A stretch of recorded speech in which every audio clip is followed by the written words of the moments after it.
Qué alegría encontrarnos hoy en una nueva edición del video podcast NotiUps Conecta, un espacio de diálogo, cercanía y encuentro en donde conectamos el conocimiento con las experiencias con las experiencias de quienes desde la academia y la sociedad impulsan la reflexión y la transformación de nuestro entorno.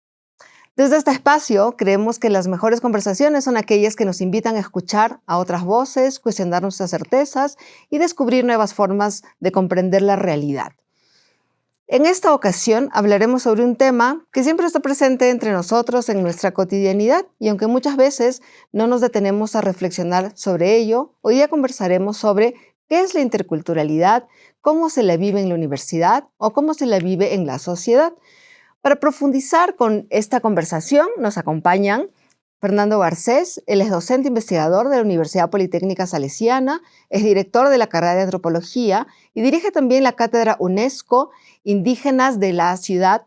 Es autor de libros y artículos relacionados con el diálogo intercultural, el reconocimiento de la diversidad de saberes, entre otros temas que lo han convertido en una voz referente en muchos países. Fernando es músico también, habla quichua y tiene 3 hijos jóvenes ya que se están abriendo sus propios caminos. Este día también nos acompaña y damos la bienvenida a Milton Piruchkun, de nacionalidad shuar. Él es estudiante de la carrera de Educación de la Universidad Politécnica Salesiana. Es de la provincia de Morona, Santiago, del cantón Sevilla Don Bosco, de la comunidad salesiana. Para iniciar con este diálogo, bueno, primero les agradecemos su presencia hoy, les damos la bienvenida y vamos a presentar a Tomás, estudiante de la carrera de Comunicación, quien hoy día va a dirigir este video podcast con nosotros para iniciar con el diálogo. Gracias. Fernando, la interculturalidad suele asociarse únicamente con el folclore, la diversidad o con la fiesta del Inti Raymi. Pero este concepto va mucho más allá. Desde tu experiencia, ¿qué es la interculturalidad y esta se vive en la universidad? De entrada digo que no es igual a folclore. A ver, interculturalidad es un término que empezó a usarse, pero tiene unos antecedentes, digamos, por la década incluso de los 50 del siglo pasado, pero el Ecuador empieza a usarse más o menos a fines de los 70, 80. Y empieza a usarse, a usarse la palabra, sobre todo en el ámbito educativo, ¿no? Se hablaba de educación intercultural, cuando se habló de educación bilingüe, educación bicultural, después intercultural. Y después poco a poco se fue expandiendo a un montón de otros ámbitos, ¿no? Hoy en día se habla de salud intercultural, derecho intercultural, justicia intercultural, comunicación intercultural, y en cada uno de esos ámbitos hay autores, digamos, súper reconocidos, etcétera, ¿no? Y por un lado ha sido bueno, digamos, porque de alguna manera la interculturalidad, el término nos hace referencia a esta necesidad de relación entre diferentes grupos, culturas, etc. Pero por otro lado, al generalizarse también se vuelve, se banaliza, o sea, ya pierde su fuerza, su significado. En la década de los 80, cuando tú hablabas de interculturalidad, eras un tipo peligroso. Al revés, hoy en día se habla tanto de interculturalidad que puede ya no llegar a significar nada, ¿no? Incluso algunos autores por eso distinguen entre una interculturalidad que llaman funcional, funcional al poder, al Estado, a las clases dominantes, que en los medios hay una ley que dice que los periódicos, los diarios tienen que tener una sección de interculturalidad y eso les sirve para publicar solamente de los vestidos, de las fiestas y de las comidas. Okay. Entonces hay una banalización de conceptos. Y para no caer en esa banalización, algunos autores, intelectuales académicos hablan de una interculturalidad crítica. ¿Qué quiere decir eso? Que no podemos hablar de las relaciones entre distintos grupos, en este caso socioculturales, sin hablar de las relaciones de poder que en un país como Ecuador atraviesan esa relación. O sea, nosotros tenemos una marca colonial metida en los huesos, en la sangre, en la cabeza, en los afectos, que hace que funcionemos separando los grupos, discriminando, jerarquizando los que valen más, los que valen menos, los blanquitos, los negritos, las culturas superiores, inferiores, las lenguas que más valen, las que menos valen, los conocimientos que sirven y los conocimientos que no sirven, etc. Entonces, eso es lo que nos marca. Y entonces, por lo tanto, tal vez en otros países no, pero aquí en nuestros países de la zona andina, de Latinoamérica, no se puede hablar de interculturalidad sin hablar de las relaciones de poder que atraviesan esas interculturalidades, por decirlo así, ¿no? Fernando, esta banalización del concepto de interculturalidad es lo que impide que de alguna forma podamos trabajar o convivir con el otro y medie siempre esta relación de poder al momento de relacionarnos con alguien que es distinto a nosotros.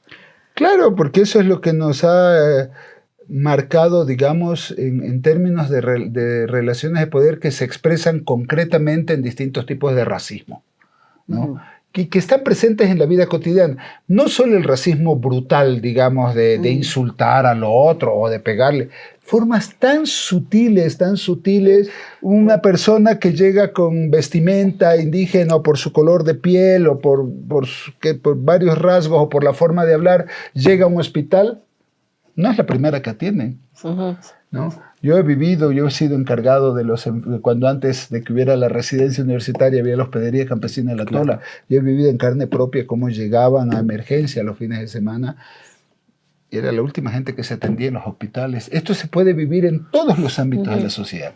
Entonces estamos estructurados de una manera, no es que seamos malas gentes, lo que pasa es que ya nos atraviesa esa condición de clasificar a las personas por distintas razones, por la forma de hablar, por la vestimenta, por el color de piel, etcétera, etcétera, y eso establece una jerarquía de valorización de cómo tratarlos, cómo relacionarnos, a quiénes damos más importancia, más valor, etcétera, etcétera, etcétera. Y eso nos atraviesa todo. Entonces no se puede hablar de interculturalidad si no enfrentamos estas situaciones que nos atraviesan a todos, en toda la sociedad y aquí en la universidad también. Claro, y somos conscientes de ello para intentar mejorar o cambiar, ¿no es cierto? Y no seguir repitiendo esquemas, ¿no es cierto? Que finalmente seguimos repitiendo patrones, que finalmente eso va contra la convivencia, ¿no? Y contra la imposibilidad contra la imposibilidad de construir una sociedad, un país más equitativo, ¿no? Más con mayor justicia, con una relación más decente entre nosotros mismos, ¿no? O sea, ¿cómo puede ser que en este país se asesine a niños y nadie se escandaliza, por ejemplo? Niños que son afro y no pasa nada. ¿Cómo puede ser que en este país unas empresas están destruyendo a las comunidades y los territorios de la Amazonía y nadie se escandaliza? Nos enojamos porque Ener Valencia no mete un gol, pero no nos enojamos porque están destruyendo a esta comunidad ahorita amazónica justamente en estos días, ¿no? Milton. Entonces, bueno, ahí son las cosas que yo digo nos impiden pensar y hablar de una verdadera interculturalidad. Bueno, por eso estamos en la academia, pienso yo, para poder reflexionar desde ahí. Bueno, también nos acompaña ahora en este video podcast Milton. Milton es de nacionalidad Shuar y nos gustaría saber primero, Milton, cómo así llegaste a Quito desde tu comunidad, cómo fueron tus primeros días y tu experiencia como estudiante intercultural en la Universidad Salesiana de Quito.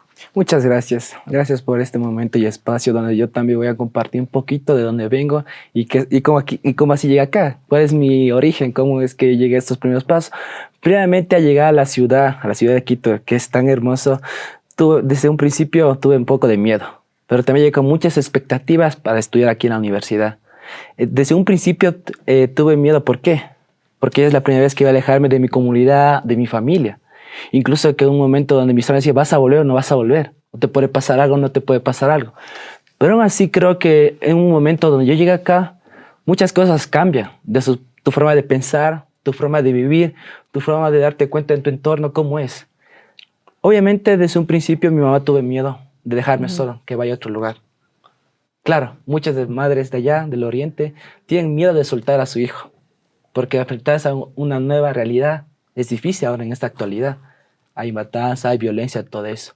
Pero yo, llegando a la ciudad, tuve un poco de miedo porque tenía que adaptarme a las costumbres de la ciudad, que son diferentes a las mías. Cómo voy a compartir, cómo voy a hablar, cómo voy a interactuar con las demás personas.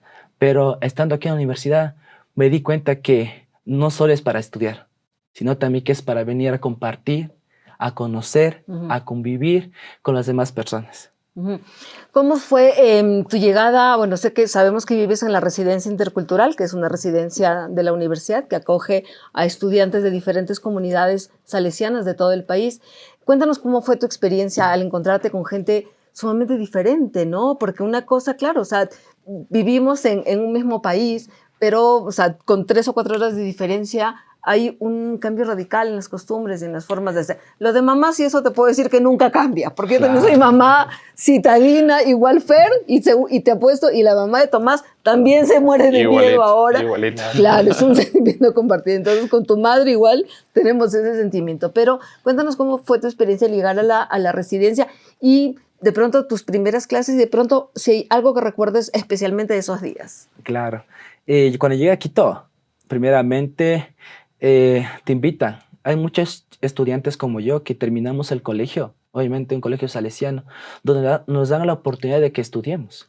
Pero hay otros que no rechazan eso. Muchos de nosotros dejan al inicio, cuando ya se gradúan, ya se casan. A veces jovencitos se cansan. También mujeres igual, tanto hombres y mujeres, lo mismo que nos pasa ahora, porque no hay mucha posibilidad económica para nosotros estando allá, porque difícil es conseguir trabajo también para nuestros papás también. Pero al llegar a un contexto aquí a la residencia universitaria, me ha abierto esas puertas donde yo mismo voy a experimentar.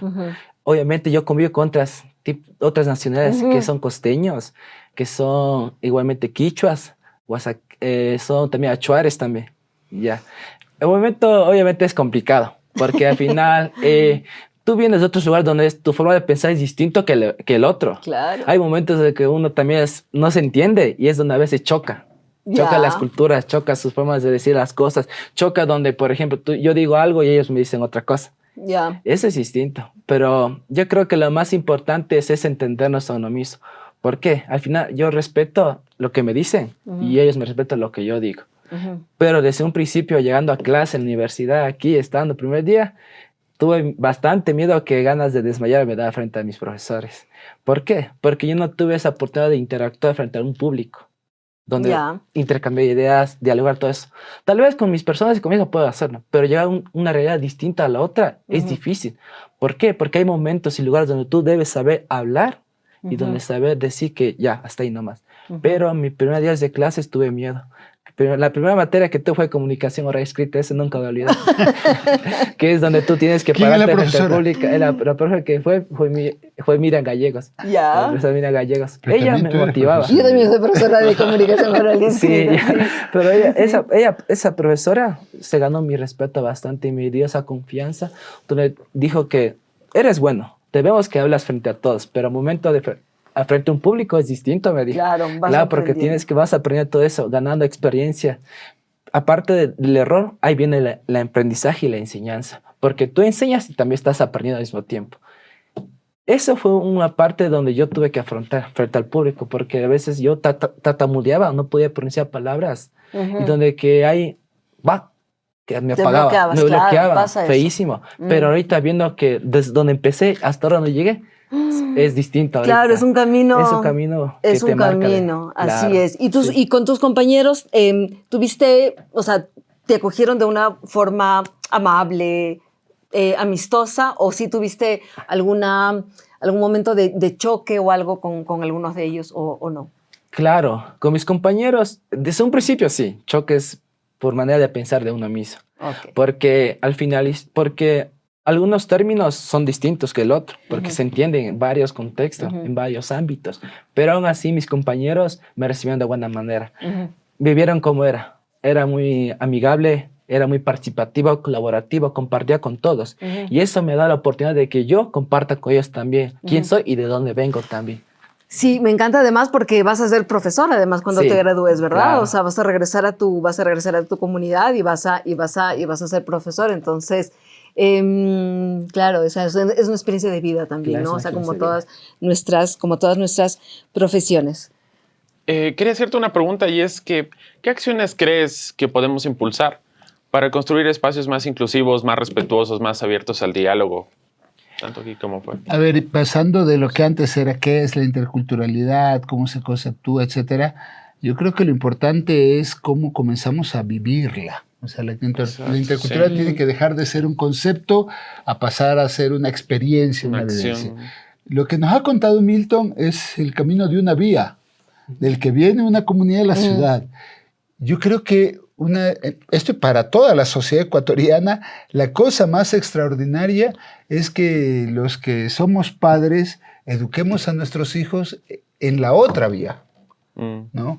En la otra vía. Que hagamos una campaña de que la universidad a veces va a las comunidades para llevar las canastas de, las fundas de Navidad. Está bien, pero todo joven universitario, en mi opinión, debería ser una experiencia fuerte de encuentro con el otro, de que vaya a ofrecer unos meses, un año, lo que sea, de su vida en un voluntariado para que, así como estos jóvenes se encuentran en un ambiente amigable como la residencia universitaria, ¿no? Que, por ejemplo, los jóvenes puedan ir a comunidades donde puedan ser recibidos amablemente, pero que también va a haber choques, también va a haber conflictos, pero puedan vivir esa relación con el otro. Pero todo joven universitario, en mi opinión, debería ser una experiencia fuerte de encuentro con el otro, de que vaya a ofrecer unos meses, un año, lo que sea, de su vida en un voluntariado para que, así como estos jóvenes se encuentran en un ambiente amigable como la residencia universitaria, ¿no? Que, por ejemplo, los jóvenes puedan ir a comunidades donde puedan ser recibidos amablemente, pero que también va a haber choques, también va a haber conflictos, pero puedan vivir esa relación con el otro. Esta universidad tiene la cátedra maravillosa de inclusión, de tecnologías para la inclusión educativa. Me parece extraordinaria. Sí. La universidad ha hecho una campaña extraordinaria contra el abuso. El abuso sexual, el abuso de género, a través de toda la señalética que se ha puesto. Me parece maravilloso. ¿Por qué no hacemos lo mismo también en el ámbito del respeto a la diversidad, ¿no? Una campaña de antirracismo, antidiscriminación, por ejemplo, y que es una forma de educarnos. Hemos empezado hace poco esta iniciativa de una semana de la interculturalidad acá en la universidad. Hicimos un cineforo y se hizo un conversatorio con 3 estudiantes de la residencia que contaron como Milton su experiencia de venir acá a la ciudad. Hicimos una exposición fotográfica, una experiencia de fotobordado. Y el grupo de la residencia, con el apoyo de otros estudiantes de las carreras de comunicación, arquitectura, educación, etcétera, y con el apoyo también de algunos estudiantes artistas de otra universidad, han hecho un hermoso lienzo que representa justamente eso de lo que significa para ellos venir a la universidad. Ojalá lo podamos pronto exponer aquí o en el sur, estamos viendo las mejores cosas. Entonces hay que desarrollar una serie de acciones para que la universidad se ponga también esta sintonía. Ojalá podamos tener de las autoridades algún momento estas prácticas de lo que se llama de discriminación positiva, de que puedan venir más estudiantes que no tienen condiciones de estudios, que puedan venir acá a la universidad, de poblaciones indígenas, de poblaciones afro, de población montubia, etcétera, ¿no? Entonces tenemos que hacer un esfuerzo por desplegar varias acciones de este tipo para que una verdadera interculturalidad se instale en nuestra universidad, ¿no? Muy bien. ¿Qué les dirías si tienes que dirigirte a tu comunidad, a otros chicos como tú que quisieran venir aquí o estudiar o a mirar el futuro de una forma distinta, ¿no? Más allá de la comunidad? Yo les diría que no tengan miedo de primer paso. Yo sé que al principio uno le causa miedo, preocupación, si va a lograr o va a fracasar también. Pero yo les diría desde mi experiencia que den el primer paso, para que se dé cuenta que al final, si uno es dedicado, disciplinado, respetuoso, puntual en todo, lo va a lograr y lo va a conseguir. Muy bien. Bueno, hemos tenido invitados de lujo hoy día. Bueno, la interculturalidad, claro, no se agota en un diálogo que realmente se nos ha pasado el tiempo muy rápido. Sin embargo, nada, pues que este sea el inicio de un camino, ¿no es cierto?, para nosotros como profesores, para ustedes como estudiantes, tanto estudiantes de Quito como estudiantes interculturales, para ir abriendo caminos y sobre todo para ser cada vez mejores, ¿no es cierto?, desde nuestra cotidianidad, que es como empezamos este programa. Bueno, muchas gracias. Nosotros agradecemos a nuestros invitados y a quienes se conectan a este video podcast. Agradecemos a los estudiantes y a los profesores de la carrera de comunicación que hacen posible esta coproducción. Nos vemos el próximo martes en el siguiente episodio. Si quieren escribirnos o sugerirnos temas, en el copy de abajo está el correo. Hasta pronto. Gracias. Gracias. Gracias.